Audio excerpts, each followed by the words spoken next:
Magandang araw sa lahat, welcome po ulit dito sa atin channel ang Showpol.ph. Maraming salamat sa lahat ng nag-subscribe indeed. Punta tayo sa atin viral SOCMED for today, April 27, 2026. Patuloy na inilalaban ni Representative Leandro Legarda Leviste ang ilan barangay sa Batangas na hindi binigyan ng 200,000 piso sa bawat barangay makikinabang noong April 24. Mula sa Facebook ni Representative Leviste, nagsasalita ang mga kapitan ng 84 na barangay sa Batangas na hindi binigyan ng 200,000 piso sa bawat barangay makikinabang noong April 24. Nakapag-submit ang mga kapitan ng kompletong requirements. Walang nagsabi sa kanilang huwag pumunta. Pero hindi sila inimbitahan ng Kapitolyo, kahit inanunsyo na lahat ng barangay sa Batangas ay dapat naroon. Noong nagtanong sila bago April 24 tungkol sa schedule, sinabihan daw sila na depende kay Gov. Vilma kung isasama sila at mayroon daw siyang tampururot, ayon sa ABC President ng Taal, Batangas. Aabonohan ko ang mga 200,000 piso pag hindi pa i-release ang mga tseke. Pero ipinapadala na din ng mga kapitans direkta sa Malacanang ang requirements na nasubmit na nila sa Kapitolyo noong April 17. Ang gumawa ay staff ni Governor Vilma at ito daw po ay para po muna sa 6 na nandito sa GC na to at nakalagay din po dito, iwasan po ang mag-screenshot. Pero ang lumalabas po dito, talagang hindi isinama ang dalawang bayan sa programa noong Biyernes. At nais ko lang pong malaman bakit hindi sila isinama. Meron din pong nagsabi na baka hindi kumpleto ang naisumite ng mga bayan na ito. Actually, meron din pong ibang komunikasyon ang Liga ng Barangay ng Batangas tungkol sa submissions ng mga barangays ng bawat bayan. At sa komunikasyon na ito, nakalagay doon na kumpleto ang submissions ng mga barangays ng Nasugbu at Taal.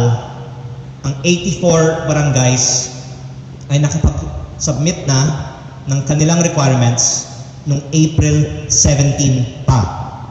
Ang ibang mga bayan ay hindi pa nga kumpleto noong April 17 at hinabol pa ang requirements ng iba.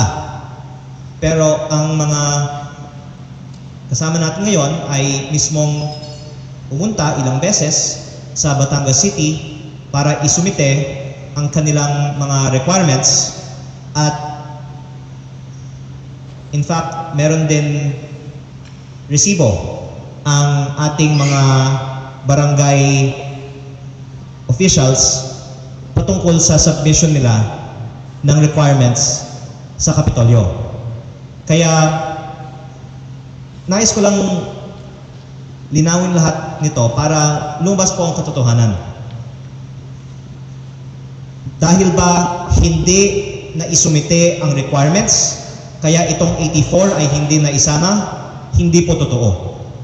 Dahil yan nga po ay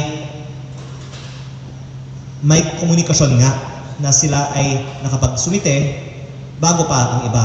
Isang linggo pa bago ang April 24. Meron bang pumigil sa kanila? Wala pong nagsasabi na may pumigil sa kanila. Pero ang pinaka-punot dulo po ay hindi po sila inimbitahan.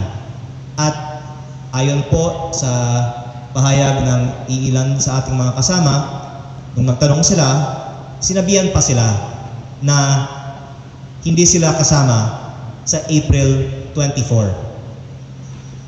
Ayaw ko pong buksan ang issue na walang solusyon, kaya nabanggit ko nga na po kanina na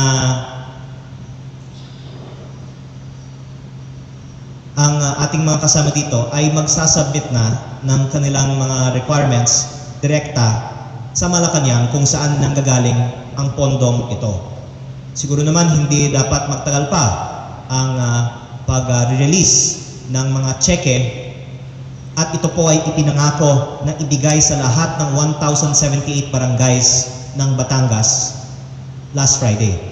At habang naghihintay ang ating mga kabarangay, ipinangako ko din po sa kanila na aabonohan ko na lang po ang ayudang ito dahil nahihiya naman po ako sa kanila na may ipinangako para sa kanila, nag-expect po ang kanilang mga barangays, ayaw ko pong maapektuhan ang kanilang mga barangays. Panoorin ang buong video sa Facebook ni Leandro Legarda Leviste, i-like ang page, i-click ang mga link sa description box. At yan ang ating latest SOCMED viral update for today. Please like and share ang video at huwag kalimutan mag-subscribe. I-click ang notification bell for more SOCMED viral updates at suportahan po ang ating Facebook page. Maraming salamat sa lahat ng nag-subscribe indeed. Magandang buhay sa lahat. Shukran.